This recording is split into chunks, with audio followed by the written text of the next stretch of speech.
Rebecca Duvall Scott, author of three-time best-selling book Sensational Kids, Sensational Families, Hope for Sensory Processing Differences, joins us to discuss how to better understand SPD and how to advocate for your children. Well, every child is different and every journey is different. But what I definitely learned is that no one's going to advocate for your child except for you. Why is early intervention so important? I firmly believe that when you start targeting sensory, what I do know about sensory integration is that it's at the base of the functionality pyramid. So you've got your sensory integration, you've got motor skills built on top of that, cognitive and emotional are built on top of that. So when you can start targeting sensory, whether you have autism, SPD, ADHD, Asperger's, learning disabilities, when you target that sensory at the bottom of the pyramid, it's going to trickle up into other areas, and you're going to see some benefits somewhere in the board. What exactly is SPD?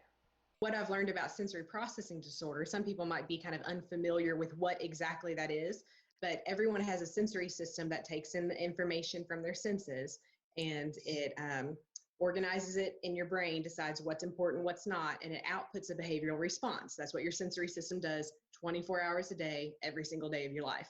So when you have a sensory processing disorder or there's a dysfunction of that system, it's actually mixing up signals and how your senses are taking in the information, how it's getting organized, or how it's outputting a response.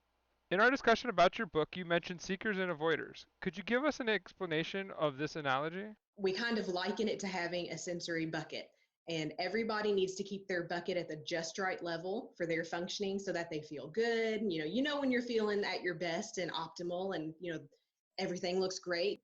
Well, when you have sensory processing disorder, they kind of throw them into two camps. You can either have seeker tendencies or avoider tendencies. So your seekers are they're running, bumping, crashing, they're climbing, they can be clumsy, anxious. They have very low body awareness of where their body is in space. They have low modulation, so they might slam doors, they might pick up cups, and splash the water everywhere because they don't realize how hard they're picking the cup up. So we say that their sensory buckets are always low, and they're like bulldozing through their environment, trying to fill their bucket up with all of the sensory input so that they can get to that just right level. And then you've got your avoiders on the other kind of pendulum, swings the other way. We always say their sensory buckets are too full. So they're feeling everything way too much. A hypersensitive nervous system, where seekers are hyposensitive. So your avoiders are hypersensitive and their buckets are always full, and any little thing might set them off. The entirety of this interview can be heard at my website, www.autismadjacent.com. Information on Rebecca's book is in the link below.